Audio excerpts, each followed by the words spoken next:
Joanna Simpson here at Quant Minds International in Barcelona.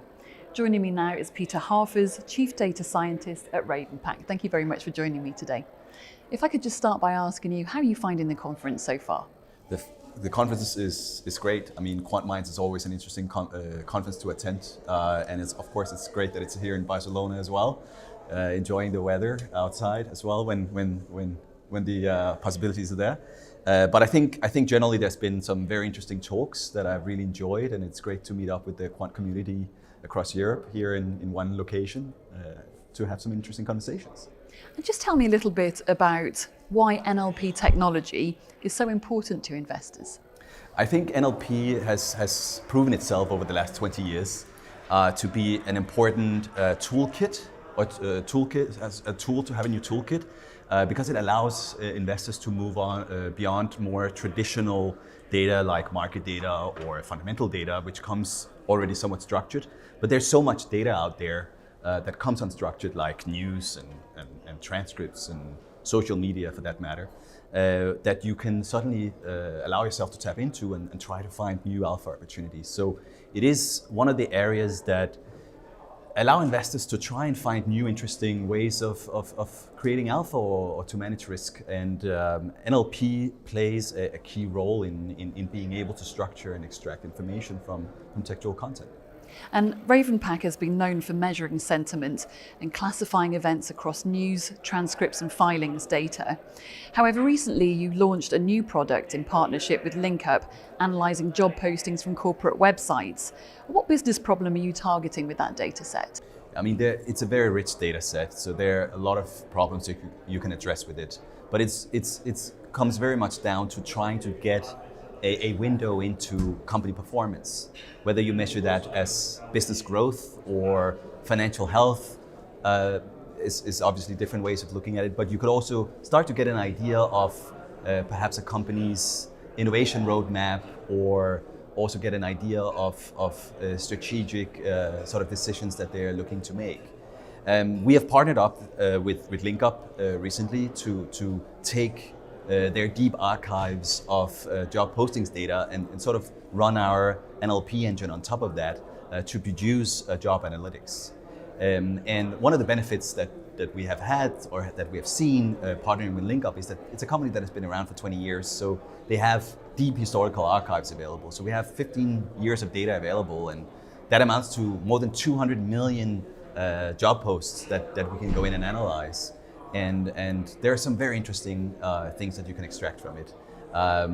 Not only are you able to track, what companies are hiring, in what locations they're hiring for, and what kind of positions they're looking for as well, but we're also able to analyze the entire job description that allows us to look for, what are the skills, what are the benefits, what are the personal traits that they like to see in candidates, and that gives you some very interesting insights into what's going on around companies and what they are trying to achieve as a business. And do you see job analytics as another alpha generating approach, or do you anticipate additional use cases? There's clearly some alpha generating ideas here, and it's actually some of those that I will cover as part of my talk at the conference today. We have seen interesting applications in tracking companies that have greater hiring growth, outperforming companies that have slower hiring growth, not surprising.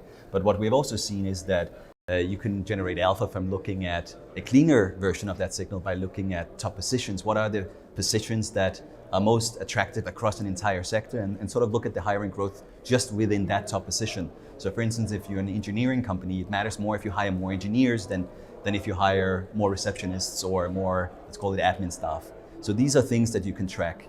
We're also seeing, as an alpha idea, that location matters. If companies hire in existing locations, they tend to outperform when they hire in new locations. And that could be an indication of, if you hire in existing locations, you hire to meet existing demand. So hiring into core business. Where you hire in new locations, you're trying to expand and create a new demand that is perhaps a less certain revenue stream. So there's a lot of interesting stuff there. But yes, there are also very much applications outside of an alpha space.